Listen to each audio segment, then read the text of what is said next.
ওনার রাজভবনে কেন সবাই যাবে? রাজভবনে যা কীর্তি কেলেঙ্কারি চলছে তাতে মেয়েরা যেতে ভয় পাচ্ছে, আমাকে কমপ্লেন করেছে। আর মুখ্যমন্ত্রী তো তিনি তো অনেক কিছুই বলে থাকেন। যখন তার শেখ শাহজাহানরা, যখন তার দলের লোকরা রাত্রির 12টার সময় পিঠে খাওয়ার জন্য কাউকে ডাকে, যখন তার দলের বিধায়করা এমএলএ অফ বাঁকুড়ার একটা জায়গার এমএলএ, তিনি রাত্রির বেলা বলছেন অমুক মেয়েটাকে তুলে নিয়ে আয়, আর তার পুলিশ অফিসারদের অধস্তন যারা পুলিশ অফিসার তাদের বলছেন যে কন্ডম কিনে নিয়ে আয়। তাহলে তোমার দলের এমএলএ তারা তো তোমার কাছে দুগ্ধপোষ্য, মানে তাদেরকে তুমি এত স্নেহ করো, এত ভালোবাসো, তাদের যদি এই অ্যাটিচিউড হয়, সন্দেশখালী যেখানে মহিলাদেরকে ধর্ষণ করা হয় রাত্রির বেলা 12টার সময় ডাকা হয়, সেখানে যদি মুখ্যমন্ত্রী সেইটাকে কোনো গুরুত্ব দিতে নারাজ থাকে, যেখানে রাজ্যে এত ধর্ষণের ঘটনা, যেখানে মায়ের কোল থেকে বাচ্চাকে ফেলে দেওয়া হয়, মামাটি মানুষের সরকার মাকে এবং মহিলাদের নিরাপত্তা দিতে পারে না, সেখানে মুখ্যমন্ত্রী এত বড় বড় কথা বলেন কিছু একটা বিক্ষিপ্ত ঘটনার জন্য, যে ঘটনার কোনো সত্যতা প্রমাণ হয়নি, যে ঘটনার তদন্ত হয়নি ঠিক পরিষ্কার কথা। আমার এইটা মনে হচ্ছে যে সত্যিগুলো আস্তে আস্তে বেরিয়ে আসছে, কারণ আরাবুলকে এখন আর তৃণমূলের দরকার আছে বলে আমার মনে হয় না, পরিষ্কার কথা। এবং সে যে জেলে আছে তাকে জেল থেকে বার করার জন্য কোনো চিন্তাভাবনাও নেই তৃণমূলের। সুতরাং এখন আরও সত্যি কথা বেরিয়ে আসবে। আজকে শওকত মোল্লা বলেছে, কালকে অন্য কেউ বলবে, এবং তবে আরাবুল ইসলাম এরকম করতেই পারে। তার কারণ হচ্ছে যে এর আগেও আমরা দেখেছি মুখ্যমন্ত্রী আপনাদেরই কোনো সংবাদ মাধ্যমে বসেছিলেন, সেখান থেকে তিনি একটি অভিযোগ পান, এবং ওই সংবাদ মাধ্যমে বসাকালীনই, আজ থেকে 2 বছর আগের কথা বলছি, হয়তো আপনাদের মনে আছে, তিনি বলেন যে আরাবুলকে ইমিডিয়েট অ্যারেস্ট করো। এবং ভাঙড়ে যে এত গণ্ডগোল, সব থেকে বড় ব্যাপার হচ্ছে যে আরাবুল ইসলাম যে একদম খুব সৎ লোক তাও তো নয়। তার কারণ হচ্ছে যে যখন ওই নওশাদ সিদ্দিকীকে যখন অ্যারেস্ট করা হয়েছিল, তারা আইএসএফ যখন এই ধর্মতলায় রানী রাসমণি রোডে প্রোগ্রাম করেছিল, তখন এই আরাবুল ইসলামই কিন্তু সেখানে গণ্ডগোল করেছিল, এবং এদের অভিযোগের ভিত্তিতে পুলিশ কিন্তু নওশাদ সিদ্দিকীকে করে রেখেছিল। পরবর্তীকালে হাইকোর্ট কিন্তু ভিডিও ফুটেজ দেখে সেইটা 10 মিনিটের মধ্যে তাকে বেলে মুক্ত করে। সুতরাং আরাবুল ইসলাম সম্বন্ধে শওকত মোল্লা কি বলেছে, এটা নিয়ে রাজ্য রাজনীতি তোলপাড় হতে পারে না। তার কারণ হচ্ছে যে শওকত মোল্লাকেও কোনো মানুষ বিশ্বাস করে না, আর আরাবুল ইসলামকে তো করেই না। আরাবুল ইসলাম এখন সব থেকে বড় ব্যাপার হচ্ছে তৃণমূলের সে একসময় খুব বড় সম্পদ ছিল, কিন্তু এখন তার নামে এত অভিযোগ, এখন সে জেলে আছে, এখন সে আর কোনো সম্পদ নেই তৃণমূলের। এখন তাকে মনে হয় তাকে ঝেড়ে ফেলার জায়গা চলে এসেছে, যার জন্যই এখন তার বিরুদ্ধে মুখ খুলতে পারছে সবাই। না হলে একসময় তো সে খুব ত্রাস ছিল, এখন আস্তে আস্তে সত্যিগুলো বেরিয়ে আসছে। তবে ব্যাপারটা হচ্ছে যে এই তৃণমূলের এই যে গোষ্ঠীদ্বন্দ্ব, আপনি আরাবুল শওকতের কথা বললেন, গোষ্ঠীদ্বন্দ্ব তো বিভিন্ন, আপনি তো অন্যান্য জায়গাতেও আপনি তো দেখতে পেয়েছেন যে সারা রাজ্য জুড়ে তৃণমূলের যে গোষ্ঠীদ্বন্দ্ব, সেই গোষ্ঠীদ্বন্দ্বটা তো আস্তে আস্তে প্রকাশ্যে সবসময়ই চলে আসছে। যদিও ভোটের রাজনীতিতে তারা অনেকের থেকে অনেকটাই এগিয়ে, কিন্তু মানুষ এখন বুঝতে পারছে যে কাদেরকে তারা ভোট দিয়ে এনেছে।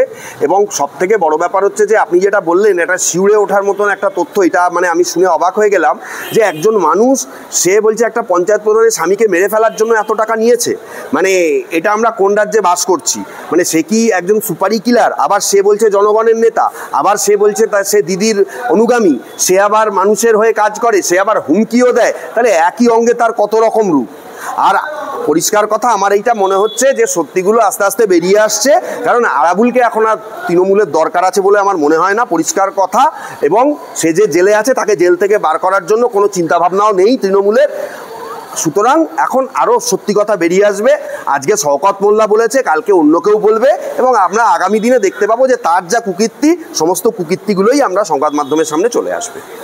এই যে শান্তিকে এবং আরও একটা বিধায়ক যারা জিতে এসছেন, তারা রাজ্যপাল শপথ গ্রহণ করবে বলে সেটা করায় না, সেই জন্য তারা ধর্নায় বসছে, প্রায় প্রত্যেক দিন ধরা যায়। কী বলবে? দেখুন, দুটো ব্যাপার আছে। প্রথমত হচ্ছে যে রাজ্যপাল শপথ গ্রহণ করবো বলে করায়নি, আপনি যে কথাটা বললেন, এই কথাটা কিন্তু সম্পূর্ণরূপে ঠিক নয়। তার কারণ একটাই, আমি বলি, যিনি প্রথম দিন তারা যখন শপথ গ্রহণের অনুষ্ঠান, তখন কিন্তু রাজ্যপাল ভবন থেকে তাদের কাছে বার্তা দেওয়া হয়েছিল যে আপনারা রাজভবনে আসুন এবং সেখানে আপনারা শপথ গ্রহণ করবেন। আমরা কিন্তু মুখ্যমন্ত্রীকেও দেখেছি 2011 সালে এবং 2019 সালেও তিনি যখন এসছেন, শপথ গ্রহণ অনুষ্ঠানটা কিন্তু তিনি কখনো বিধানসভায় করেছেন, কখনো আবার একদম প্রথমে তিনি রাজভবনেও করেছেন। শুনুন, আমি একটা কথা বলতে চাই, এটা একটা এটিকেট। রাজ্যপাল যদি মনে করেন যে কোনো ক্যান্ডিডেটকে তিনি রাজভবনে ডেকে শপথ গ্রহণ অনুষ্ঠানটা করবেন, এতে কোনো এতে কোনো আইনি জটিলতা কিছু নেই, এটা তিনি করতেই পারেন। আমরা বিগত দিনে বহু ক্ষেত্রে দেখেছি রাজ্যপাল এখানে ডেকে করছেন, এটা রাজ্যপাল করতেই পারেন। কারণ হচ্ছে যে আপনাকে একটা কথা মনে রাখতে হবে, বিধানসভাটা হচ্ছে একটা রাজনৈতিক জায়গা। রাজনৈতিক আলোচনা করার জায়গা। রাজ্যপাল একজন নিরপেক্ষ ব্যক্তি। আমি নৈতিকতার দিক থেকেও যদি বিচার করি, রাজ্যপালের কখনোই বিধানসভায় যাওয়া উচিত নয়, বরং রাজভবনে ডেকেই শপথ গ্রহণ করানো উচিত। এনারা একটা নাটক করছে, কারণ এনাদের সেই জয়দীপ ধনকরের থেকে শুরু করে বর্তমান যে রাজ্যপাল, তারা মনে করছে যে সবটাই বিরোধীদের রাজ্যপাল, সবটাই বিজেপির অ্যাপয়েন্টেড রাজ্যপাল, আমাদের হয়ে কোনো কথা বলছে না, যার জন্য সংবাদ মাধ্যমের সামনে তারা একটা নাটক তৈরি করছে। আপনাকে আমি এইটুকু বলবো, রাজ্যপাল প্রথম দিন ডেকেছিল, হ্যাঁ, তারপরে দুদিন মনে হয় রাজভবনে তিনি ছিলেন না, এটা ঘটনা, কিন্তু রাজ্যপালের প্রথম ডাকেই তারা যদি সাড়া দিতেন, আজকে এত গন্ডগোল হতো না, বা এটা নিয়ে এত চর্চাও হতো না। আমার মনে হয় ফিরে আসার পরে নিশ্চয়ই তারা যদি, রাজ্যপাল আবার সময় দেবেন, তারা যদি সেখানে গিয়ে তাদের শপথ নেন, তাতে আইনত কোনো বাধা নেই। তারা যে মনে করছেন তাদের এটা মান সম্মান চলে যাবে, এটা আমি কখনোই মনে করি না। আপনি যদি কনস্টিটিউশনকে বিচার করেন, কনস্টিটিউশনাল একটা প্রভিশনাল জায়গা হচ্ছে বিধানসভা। আমি যদি বলি বিধানসভায় ওখানে নিরপেক্ষতা, রাজ্যপালের কাছে সবাই সমান, রাজ্যপাল কেন বিধানসভায় আসবে? রাজ্যের প্রধান তিনি একজন, তিনি কেন বিধানসভায় আসবেন? তারাই তো গিয়ে রাজ্যসভায় গিয়ে তারাই তো নিতে পারে। এটা নিয়ে জলঘোলা করার কোনো মানে হয় না। এটা নিয়ে তারা করছে কারণ তারা মনে করছে বিজেপি অ্যাপয়েন্টেড রাজ্যপাল বলে। আমার মনে হয় যে জনগণকে এরকম বোকা বানানোর দিনটা আপনারা দয়া করে একটু বন্ধ করুন। কারণ হচ্ছে যে জনগণ এইগুলো দেখতে দেখতে বিরক্ত হয়ে যাচ্ছে। আপনাদেরকে তারা নির্বাচিত করেছে, আপনাদেরকে তারা ভোট দিয়েছে, আপনারা ভালো কাজ করবেন, এটাই হচ্ছে জনগণ ভেবেছে। কিন্তু জনগণের দ্বারা নির্বাচিত হয়ে এসে আপনারা যদি আজকে এই সমস্ত নাটক করেন, কি না আপনারা শপথ গ্রহণ করতে পারছেন না, আপনারা রাজ্যপাল আসছে না বলে কাজ করতে পারছেন না, এত ভেগ ধরে মানুষের কাজ করা যায় বলে আমার মনে হয় না। এই ব্যাপারটাকে যত তাড়াতাড়ি মিটিয়ে আপনারা ভালোভাবে আপনাদের কাজগুলো করুন। জনপ্রতিনিধি হিসেবে আপনাদের সমস্ত ভালো দিকগুলো আপনারা দেখান এবং মানুষের পাশে দাঁড়ান, এইটুকুই বলবো। এই অভিযোগের কোনো সত্যতা নেই, কিন্তু আবার পাশাপাশি একজন আইনজীবী হিসেবে আমি এটাও বলবো যে একদম সত্যতা নেই সেটাও বলা যায় না। এই মামলা অলরেডি হাইকোর্টে অ্যাকসেপ্টেড হয়েছে, কিন্তু দেখুন সেটাও বিচারাধীন বিষয়। আবার এটাও ঠিক যে বিচারাধীন বিষয়ে আমরা বেশি কথা বলবোই বা কেন?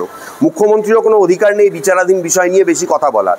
আর তারা যে ভয় পাচ্ছেন, রাজসভায় যথেষ্ট, মানে রাজ্যপাল ভবনে, রাজভবনে যথেষ্ট সিকিউরিটি আছে, সিসিটিভি আছে, যেখানে শপথ গ্রহণ অনুষ্ঠান হবে, আশা করব সাংবাদিকরাও থাকবেন, সেখানে কোনো কিছু মিসঅ্যাপ যদি হয় সেটা তো সবার চোখের সামনেই হতে পারে।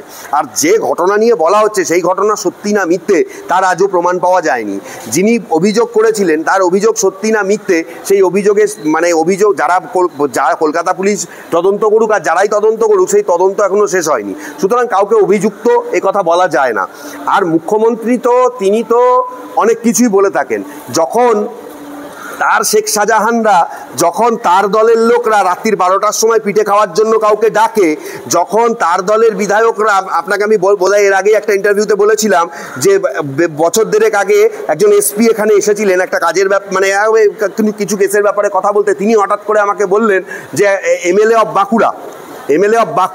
বাঁকুড়ার একটা জায়গার এমএলএ, তিনি রাত্রিবেলা বলছেন অমুক মেয়েটাকে তুলে নিয়ে আয়, আর তার পুলিশ অফিসারদের অধস্তন যারা পুলিশ অফিসার তাদের বলছেন যে কন্ডম কিনে নিয়ে আয়। তাহলে তোমার দলের এমএলএ, তারা তো তোমার কাছে দুগ্ধপোষ্য, মানে তাদেরকে তুমি এত স্নেহ করো, এত ভালোবাসো, তাদের যদি এই অ্যাটিচিউড হয়, সন্দেশখালী যেখানে মহিলাদেরকে ধর্ষণ করা হয়, রাত্রিবেলা 12টার সময় ডাকা হয়, সেখানে যদি মুখ্যমন্ত্রী সেইটাকে কোনো গুরুত্ব দিতে নারাজ থাকে, যেখানে রাজ্যে এত ধর্ষণের ঘটনা, যেখানে মায়ের কোল থেকে বাচ্চাকে ফেলে দেওয়া হয়, মানুষের সরকার মাকে এবং মহিলাদের নিরাপত্তা দিতে পারে না, সেখানে মুখ্যমন্ত্রী এত বড় বড় কথা বলেন কিছু একটা বিক্ষিপ্ত ঘটনার জন্য, যে ঘটনার কোনো সত্যতা প্রমাণ হয়নি, যে ঘটনার তদন্ত হয়নি ঠিক মতন, এখনো পর্যন্ত যে ঘটনা মানে কোনো মানে ঠিক মতন ভাবে দিনের আলোতেই আসেনি, সেই ঘটনা নিয়ে তিনি যদি এত কথা বলেন, তাহলে এটাতে রাজনীতি ছাড়া আমার অন্তত আর কোনো বলার ভাষা নেই। এবং আমার মনে হয় যে এই ধরনের রাজনীতি করা থেকে মুখ্যমন্ত্রী অন্তত বিরত থাকা উচিত। তারই দলের তারা জনপ্রতিনিধি, যত তাড়াতাড়ি এই সমস্যাটা মিটিয়ে তার দলের লোকরা আজকে জনগণের ভোট নিয়ে এই রকম একটা নাটক করছে, শপথ গ্রহণ নিয়ে 3 দিন 4 দিন কেটে গেল, এইটা কি তারও জনমানুষে প্রতিক্রিয়াটাকে ভালো দেখাচ্ছে? আমার মনে হয় না। সুতরাং এই জিনিসটাকে মুখ্যমন্ত্রীর উচিত যত তাড়াতাড়ি সলভ করে ফেলা।